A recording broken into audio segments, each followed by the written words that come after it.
El Señor esté con ustedes. Lectura del Santo Evangelio según San Mateo.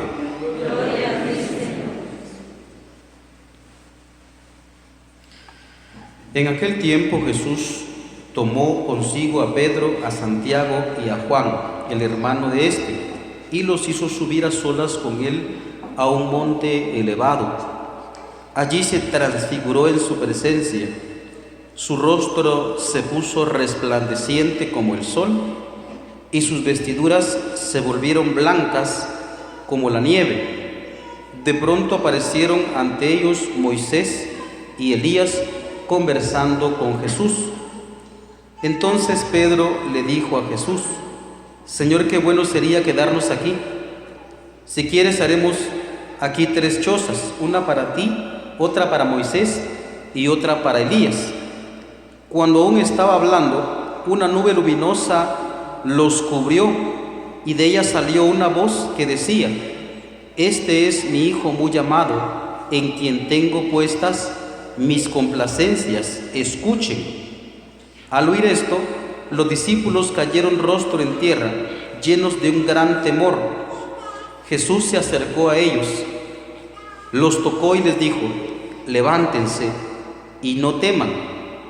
Alzando entonces los ojos, ya no vieron a nadie más que a Jesús.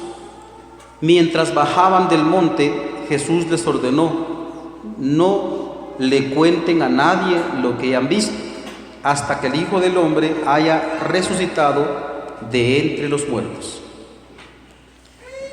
Palabra del Señor. Gloria a Dios.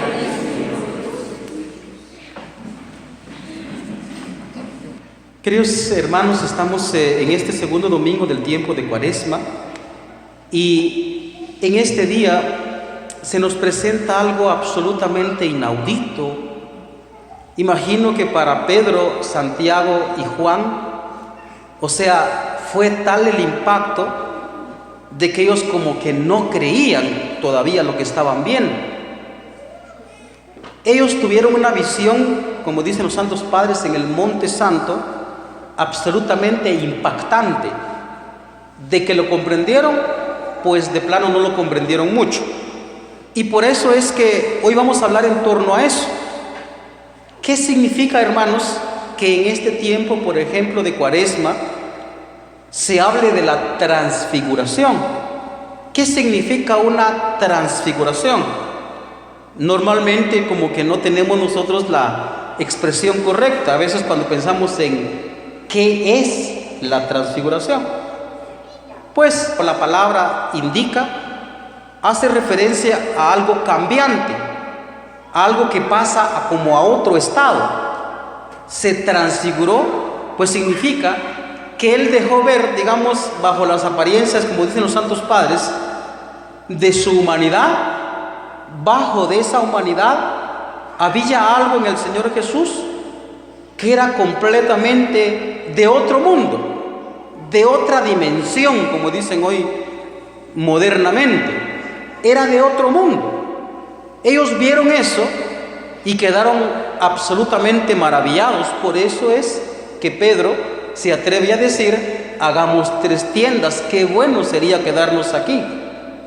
Vamos a ver entonces qué significa todo esto. Hoy estamos, como digo, en el tiempo de Cuaresma, segundo domingo. Todos los segundos domingos de la Cuaresma, de todos los años, siempre se nos presenta este episodio en donde Cristo Jesús se transfigura, deja ver Él su divinidad. ¿Y qué significa que lo observemos ahora en la Cuaresma? Significa lo siguiente. Vean, empezamos comentando de que este episodio, estamos en el capítulo número 17, versículo 1 al 9 de San Mateo. Previo a ese capítulo, el capítulo 16, fíjense que ahí Jesús les ha hablado de la muerte que Él va a sufrir. Aquí no está explícitamente en el Evangelio, pero sí otro evangelista comenta que Elías y Moisés hablaban de la muerte que iba a sufrir. ¿Recuerdan ustedes cuando Pedro se lo lleva aparte? ¿Por qué se le lleva aparte a Jesús? Dice, mira, el Hijo del Hombre va a sufrir, lo van a tratar mal y al fin y al cabo lo van a matar. Entonces Pedro también se queda así impactado. No, Señor, eso no te puede suceder a ti. Y se lo llevó aparte y dice que trataba de disuadirlo, porque él había confesado, tú eres el Mesías, el Hijo de Dios. Y ahora resulta que el Mesías le dice que va a morir. Eso no te puede suceder a ti. Y por eso él queda impactado. Muy bien, esa es la escena. Y por eso precisamente ante esa especie de shock en el que queda Pedro, se los lleva a ese monte. Ese monte, comentan los expertos, ¿verdad?, de que es un monte bastante elevado, bastante grande, muy alto. Y por eso es que algunos en otro evangelio, por ejemplo, dice que Pedro estaban cansados. Pero lo que vamos es que después del anuncio de la muerte de Jesucristo, él mismo con su propia boca lo dice. Entonces el Señor quiere darles, como quien dice, una visión de lo que es Él, de lo que es capaz Él, y a dónde van a llegar los discípulos si se atreven a seguir. Entonces esa es como pues la idea que tiene acá, digamos, el Evangelio. Es decir, les dio una probadita para picarles su munil. ¿Sí saben qué es munil, va? Cuando uno está pasando bien, cuando uno está pasando alegre, feliz, contento, uno quisiera que eso no se terminara, ¿verdad que sí? Y de hecho por eso, aquí voy a hacer chiste para ustedes, por eso precisamente usted, señora, se atrevió a casarse con el que ahora es su esposo. Y también usted, señor, usted se atrevió a casarse con la que ahora es su esposa. Que ahora ya no se quieran mucho, eso es otro lío, porque eso siempre es así. ¿Pero por qué? Porque en el noviazgo dieron probaditas, ¿no?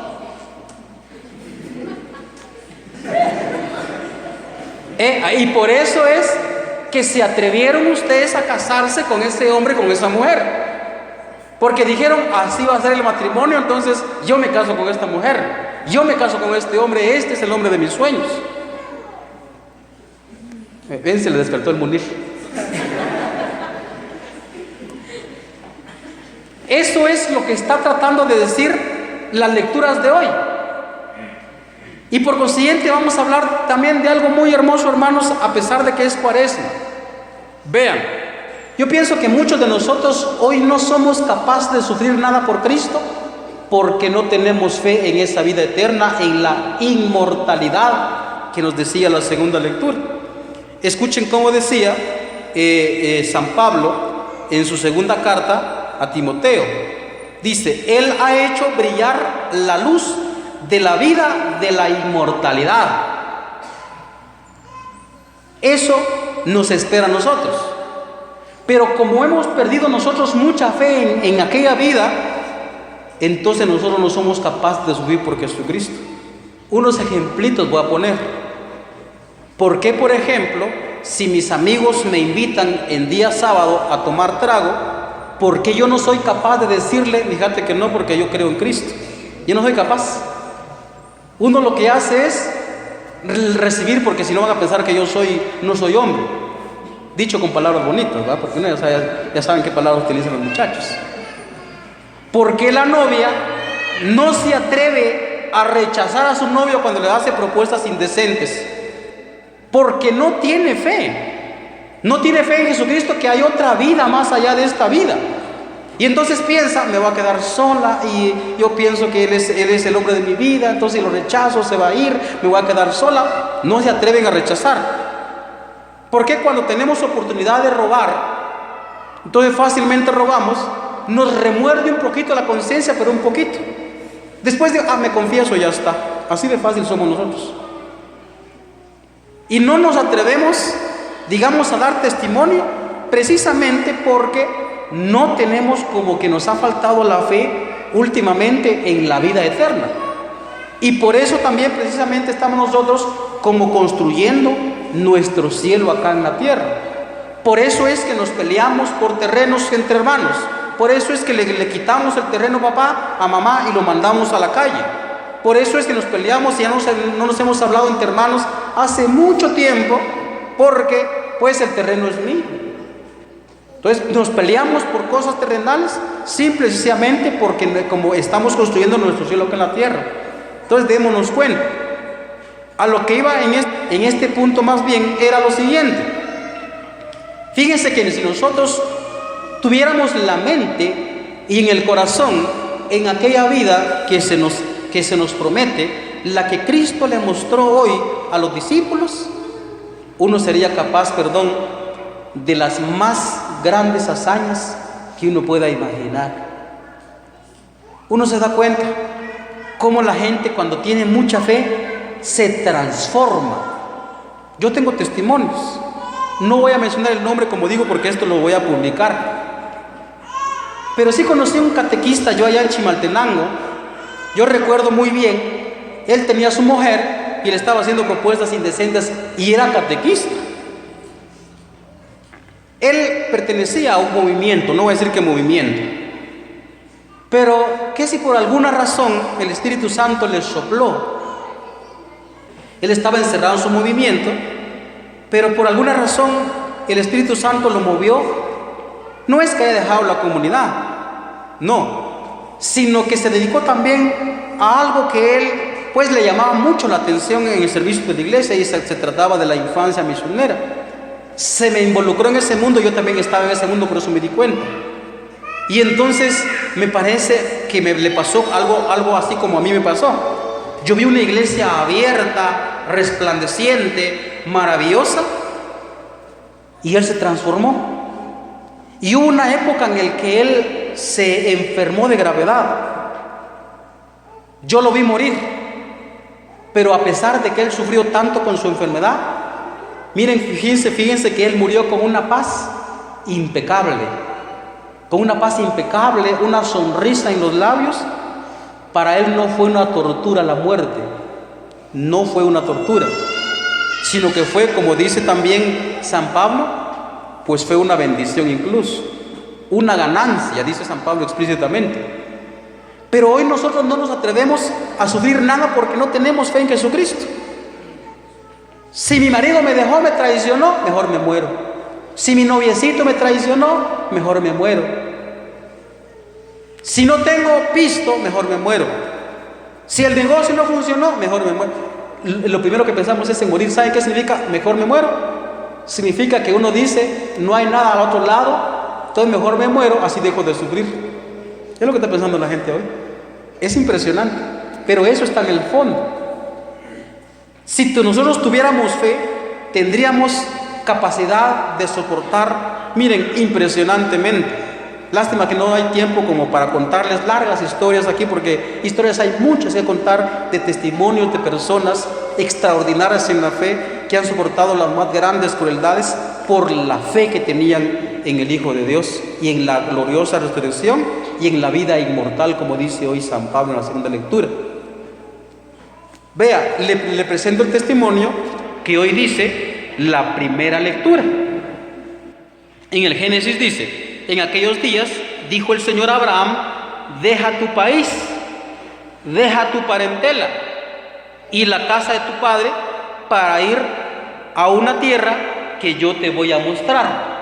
¿Saben cuántos años tenía Abraham cuando Dios lo llamó? Entre 90 y 100 años. Él estaba casi al tope de la vida. ¿Acaso no es cierto que nosotros muchas veces comentamos, mi vida ya no tiene solución, no sé ni qué voy a hacer? Por un problema que hay en la casa, a veces nos peleamos con los cuñados, con las cuñadas, nos peleamos con la nuera, nos peleamos con la suegra, nos tupimos la cabeza, ya no sé qué hacer, y ya no sé qué hacer y me vuelvo loco. Y es algo tan sencillo. ¿Usted se atrevería a dejar su casa, a su papá, a su mamá, su negocio, su trabajo? ¿Usted se atrevería a dejar por el servicio del Señor? Y le garantizo que no lo dejaría. Y en una ocasión le propuse a mi amigo, cuando yo estaba discerniendo mi vocación hacia el sacerdocio, yo le comentaba, vamos al seminario. No, porque es que yo quiero novia, yo quiero una muchacha. No se atrevía a dejar a una muchacha. No se atrevió. Fíjese, el que fue mi patrón, él no le cabía en la cabeza cómo es que la iglesia le niega, entre comillas, ¿va? Le niega a un hombre casarse. El sacerdote no lo entendía. Y eso lo puede encontrar la respuesta a usted en el capítulo 19 del libro de San Mateo. El que pueda entender, que lo entienda. Y entonces, algunos años después, cuando yo ya era seminarista, incluso ahora como sacerdote, algunos me han preguntado, porque yo he comentado muy abiertamente, no me da vergüenza decirlo, yo tuve un enamoramiento muy fuerte, que era una especie de prueba cuando yo me vine para el seminario. Pero ¿cómo es que uno logra realizar hazañas? Miren, y esto es algo chiquito, estoy hablando de sentimientos. Eso es algo muy chiquito. Si hay una enfermera por acá y el gobierno le dice, por ejemplo, a usted que tiene que practicar abortos, yo le garantizo que la enfermera, a pesar de que es cristiana, dice, eso es mi trabajo y lo tengo que hacer. Y no se pone a pensar de que su fe le dice, no matarás.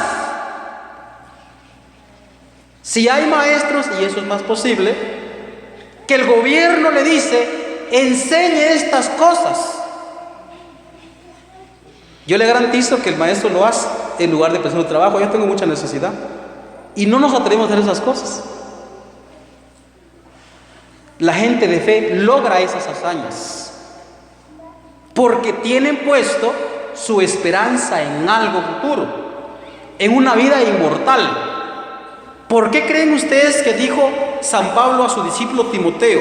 Escuchen cómo dice, lo leo literalmente. Querido hermano, comparte conmigo los sufrimientos por la predicación del Evangelio, sostenido por la fuerza de Dios, pues Dios es quien nos ha salvado y nos ha llamado a que le consagremos nuestra vida. ¿Por qué dice eso? Comparte conmigo los padecimientos por la predicación del Evangelio. Porque se está pensando en algo muy grande allá arriba. Lo voy a poner en unos planos que sean comprensibles para todos nosotros. Fíjense que hoy el mundo se nos vuelca encima diciendo que hay que hacer las cosas fáciles, que las cosas hay que hacerlas cómodas. Y la palabra que tenemos nosotros en la cabeza es, no te compliques la vida. Esa palabra la aseguro que está aquí en la cabeza. No te compliques la vida, ¿para qué lo haces así? Y hoy, por ejemplo, gente tal vez no creyente nos podrán acusar a los cristianos. ¿Qué religión más deprimente? Llama al sacrificio y llama pues al sufrimiento. ¿Quién va a querer el sufrimiento? Nadie. Absolutamente nadie. Nadie de nosotros queremos sufrir acá. Sin embargo, nuestra fe nos llama al sufrimiento. Comparte conmigo los padecimientos de Jesucristo. Y uno puede creer, hasta los que decimos creer en Jesucristo, pensamos que esto no lo podemos hacer. Pensamos que eso es ilógico. Y hoy, ahorita van a ver que eso no es verdad. Levánteme la mano, por favor, ¿cuántos tienen trabajos?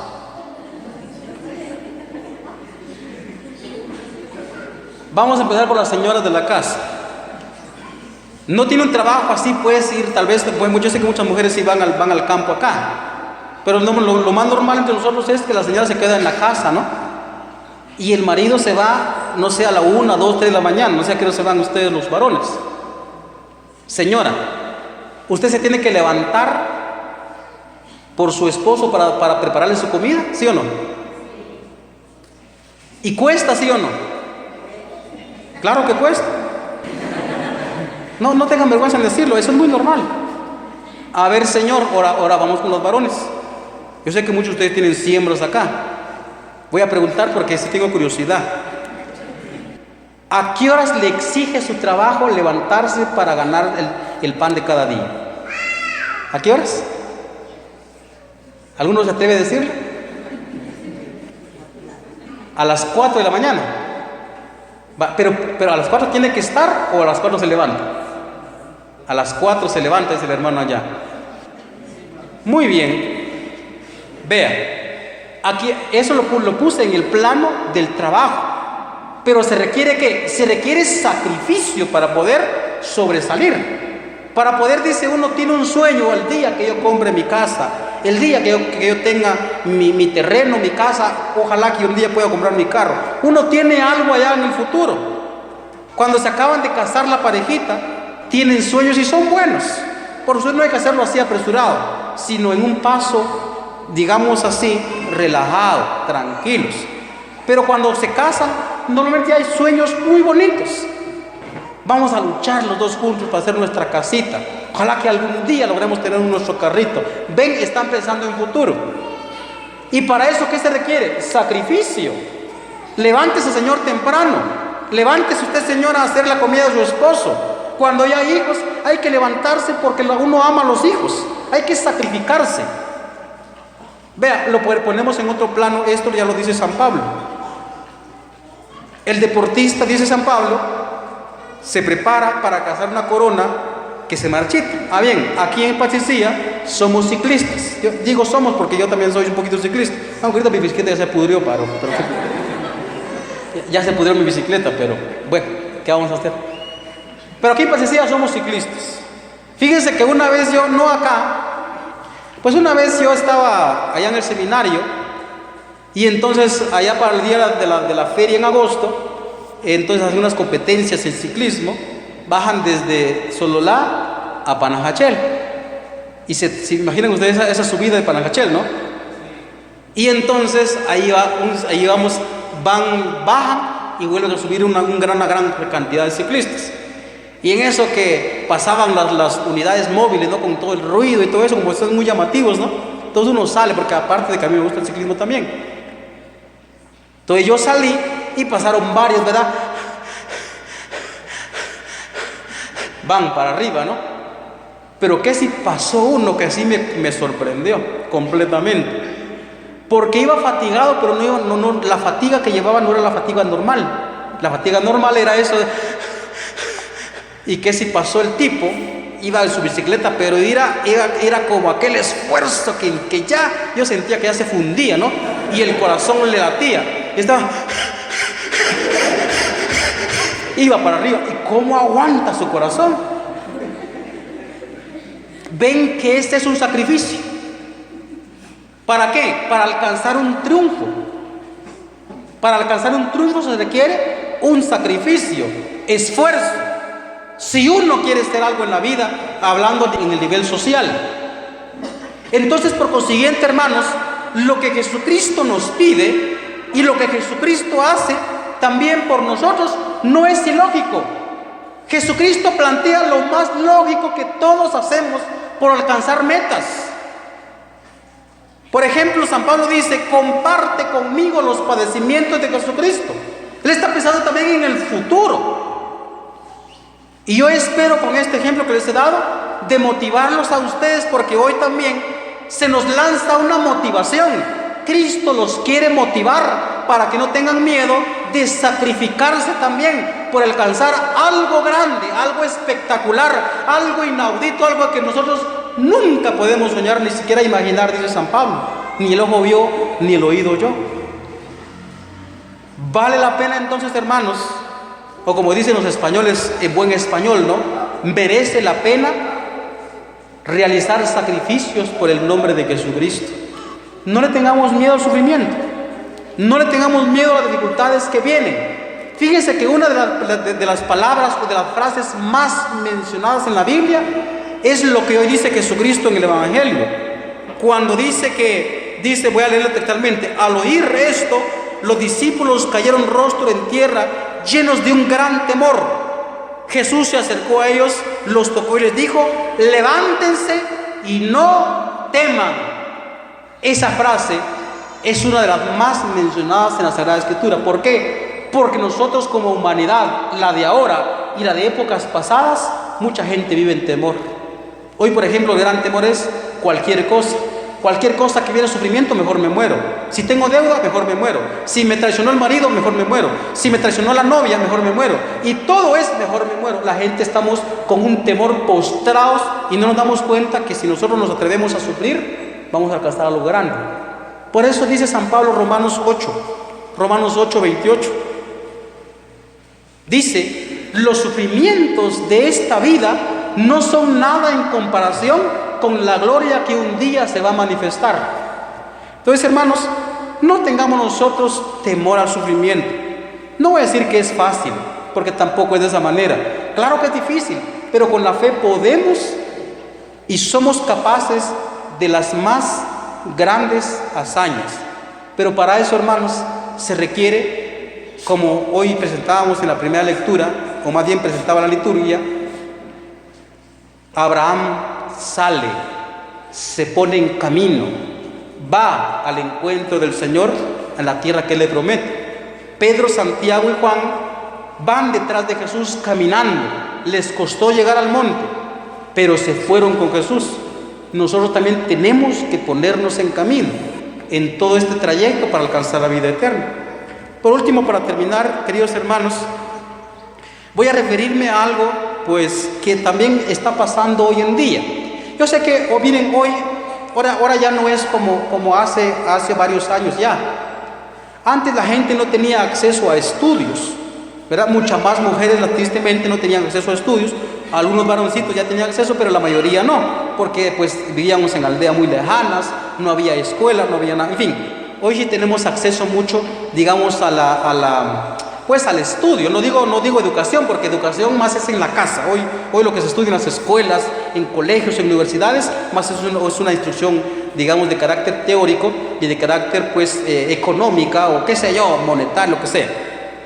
Ya no es educación eso, pero a lo que iba es que como hoy ya tenemos acceso al estudio, comentan algunos estudiosos, comentan algunos que dicen que son intelectuales, de que la esperanza que nosotros tenemos en el cielo es una especie de consuelo psicológico, porque eso no existe, dicen algunos. Es una especie de droga psicológica. Eso no existe, eso solo lo dicen los cristianos porque hay mucho sufrimiento y a fin y al cabo no le encuentra sentido a la muerte. Y entonces mejor se tranquilizan diciendo que hay vida eterna. Así dicen algunos intelectuales, entre comillas. En las escuelas están esos ambientes. Y algunos de pronto hasta la universidad va, o en colegios incluso. Y aunque no vaya a universidad, hoy los patojos tienen acceso a internet. Ustedes todo el tiempo están conectados. Y uno le pregunta a veces cosas a la internet y la internet le contesta. Uno le pregunta a Google y Google le contesta. Uno le pregunta a YouTube y YouTube le contesta. Y lo peor es que contesta mal. Y mucha gente ha perdido la esperanza precisamente porque lo que tiene, de dónde tiene respuestas para las preguntas que tiene en el corazón, muchos lo tienen de la internet, de Google. Muchos tienen metido cosas como que vida eterna no existe, Dios no existe, porque si no, entonces no hubiera sufrimiento, porque si no, entonces, ¿por qué tanto problema? ¿Por qué Dios permitió que se muriera tal? ¿Ven? Esas preguntas están ahí. Sí, es impresionante, pero nosotros nos estamos tragando un cuento que eso no es verdad. Hermanos, la resurrección y la vida feliz, la que hoy nos presentó Jesucristo en el Monte Santo, no es una quimera, no es una proyección de nuestra psicología o de nuestra mente o de nuestro intelecto, como quien dice, solo para consolarnos. Es una realidad. Como lo dice Pedro, nosotros no podemos callar lo que hemos visto, va a decir en la resurrección. Ahí están atentos, perdón. También lo dice San Juan, lo que hemos visto, lo que hemos oído, lo que tocamos con nuestras manos, se los anunciamos. Hay testigos oculares. No es una proyección de nuestro intelecto, repito una vez más, no es un consuelo psicológico, es algo real. Hermanos, Dios nos dio, como dijo el diácono en la mañana, nos fueron a misa en la mañana, nos dio una probadita, como hace la señora no en la cocina. Están cocinando y entonces llega el marido o ya un hijo y ve que la señora está cocinando algo bien rico, entonces mete la mano y ¡tas! Que le pega, deja ahí, hijo, quiere probar. O como dijo el padre Selling en la noche de anoche, nos dio un poquito por probar nuestro monil, y eso va a ser para siempre si nos atrevemos a subir un poquito. Que el Señor nos regale esa fe y esa visión sobrenatural de la que el Señor nos mostró hoy. Que el Señor nos bendiga. Alabado sea Jesucristo.